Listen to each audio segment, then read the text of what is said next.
now that we are officially done with the DLC, the first official expansion for Indiana Jones and the Great Circle, which of course is the Order of the Giants.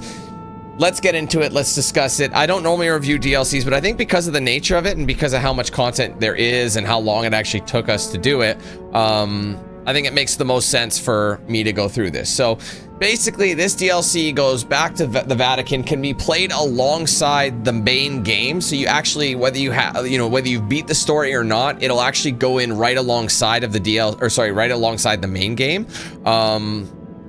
So if you're starting a brand new game and you go to the Vatican, this mission will be available like right away.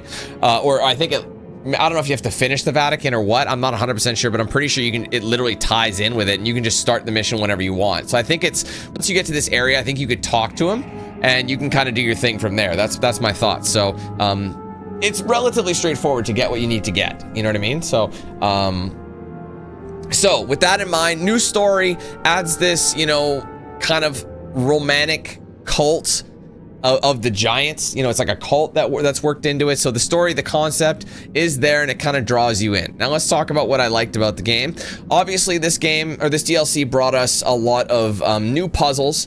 Some of them were more challenging than others. I'd say there was probably some of the most unique puzzles in this particular DLC that I've seen. I'd say some of the more challenging puzzles than the base game were in this DLC.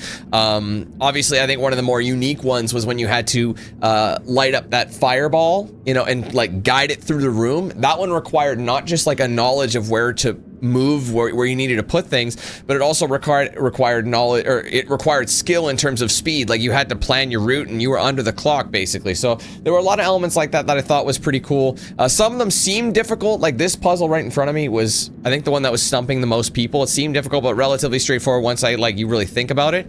You just kind of you went through the motions and you figured out what symbol matched up and all that. So the puzzles there, they were a little bit challenging in certain areas, but for the most part they were fun and enjoyable. The gameplay obviously is still good, but you can't really base that on it because that's one of the things I really liked about the base or the original game. The gameplay is satisfying. It's so fun to fight guys, but at the same time, I feel like with this DLC, there was definitely less emphasis on combat and more so about the puzzles. I think the puzzles were the star of the show in this particular DLC, and there wasn't a whole lot of moments for combat. So, I mean, there was, but you could just use one of your many disguises. And the one thing that I have to make a mention of as well is the disguises that we did get, we already had. So it's possible that if you are playing a new game and you do have to, you have to like grind your way to get the right suits needed for this. It's possible. I'm not exactly sure, but I think you could do it relatively quickly. So I wouldn't really worry too much about that. But because I had all these different suits, I was already good to go. I could basically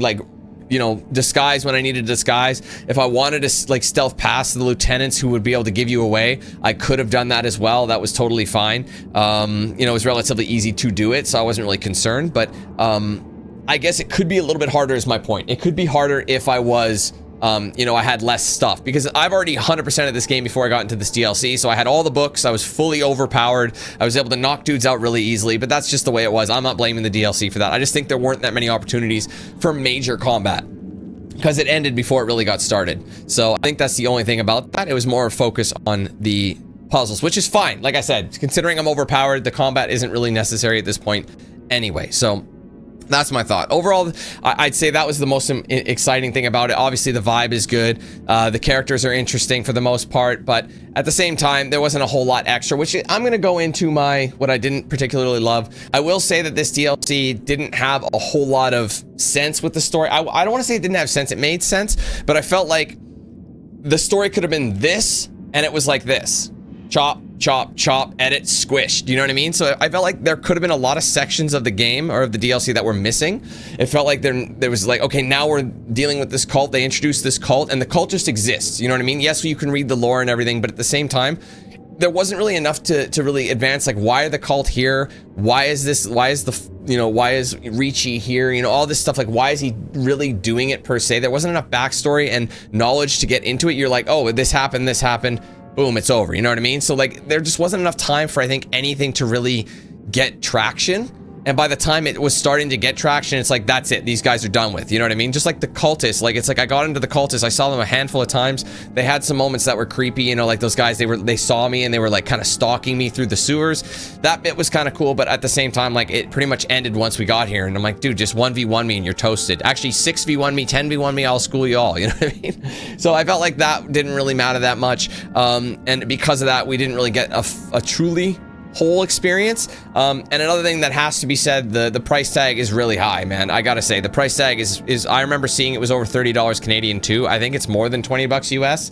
Otherwise it wouldn't be 30, it would be like, you know, or it wouldn't say 36. I think it's at 36 Canadian, so I think it's got to be like 25 bucks. That's my guess, US, which is pretty steep considering. They didn't really add a ton to it. Yes, there's extra content. Yes, there's collectibles and everything, and yes, there's more achievements and, you know, trophies that you can get. But ultimately, I feel like it's just too pricey. Given the point. I actually think it might be 30 American. It might have been 40 bucks Canadian now that I'm thinking about it. I think it might have been $30, which is pretty insane. So I think that price tag needs to drop significantly before I could really recommend this game to anybody. But overall, like I said, DLC, not a whole lot I can really need to get into other than the fact. So to summarize, obviously it's nice to have a fresh fresh area to explore in a game that I really loved. The puzzles were really cool.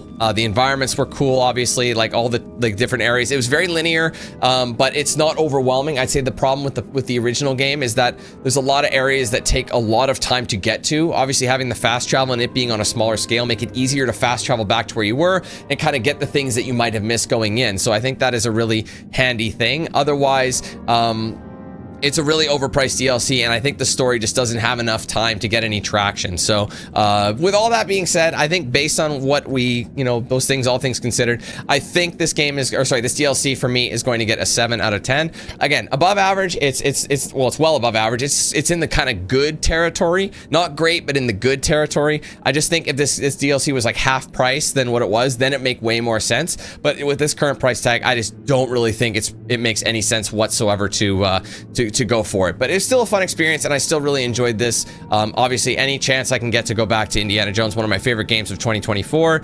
I'm going to do it. Okay, so there you have it. Anyway, that's gonna be it for me today, guys. Thank you so much for watching. I hope you enjoyed. If you did, be sure to leave a like, comment your thoughts below, and don't forget to subscribe if you're new. Turn on those post notifications with the bell icon so you don't miss anything I put out here on the channel. Be sure to follow my social pages: Facebook, X, Instagram, Snapchat, and Discord. Those are linked in the description. If you want to get yourself a shirt or a hoodie of mine, there's a link in the description. Also in a better feature below the stream. You scroll down and see some goodies you can get there. Ultimately, just go to the website for the full range of products and customization options there. Big shout out to all the sponsors, of course: DX Racer, Bones Coffee, The Ridge Wallet, Mad Rabbit Tattoo. I use their products daily. Check them out for yourselves. Links in the description. Use my promo code DANQ8000 to save it. Check out with those guys. If you want to send something to my PO box, there is an address for that listed right in the description. Take a look at that if you want. Anything that gets sent that way will be opened in a unboxed or showcased in a social post or a live stream, whatever makes more sense for whatever's sent over. Finally, be sure to check out and sign up for the Team 8000 membership program if you haven't done so yet. It does support the page immensely. 4 tiers, 4 price points. The first tier entry is only 99 cents, so it's cheap. It's easy to get into the program.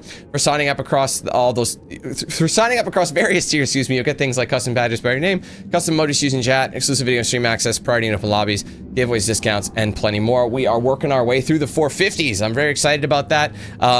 We've come a long way. I'd love to get to 500 members once again. If you guys want to help us get there while you're supporting the channel, of course, getting some perks in the process, you can join that with the link in the description. There's a join button below the stream. Also a section on my main channel page as well. If you guys want to gift members or send super chats, you can do both of those with the $sign icon that's next to chat. Give it a click. You'll see the options pop up. If you're gifting members, just remember you can do 1 to 50 in a single transaction, but ultimately gift as many as you want through multiple transactions. Okay, thank you guys so much again. Hope you have a great rest of your day, and hopefully we catch you in the next one. All right, we'll see you then. Take care. Peace. Who's the man with the plan?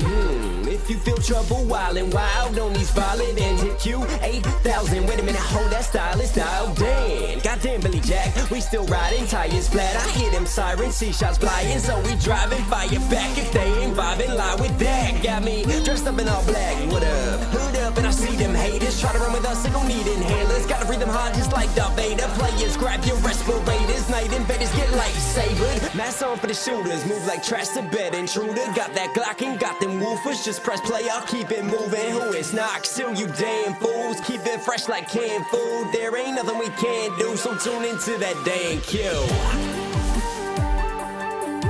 Yeah. It was never forever a game. I'm out.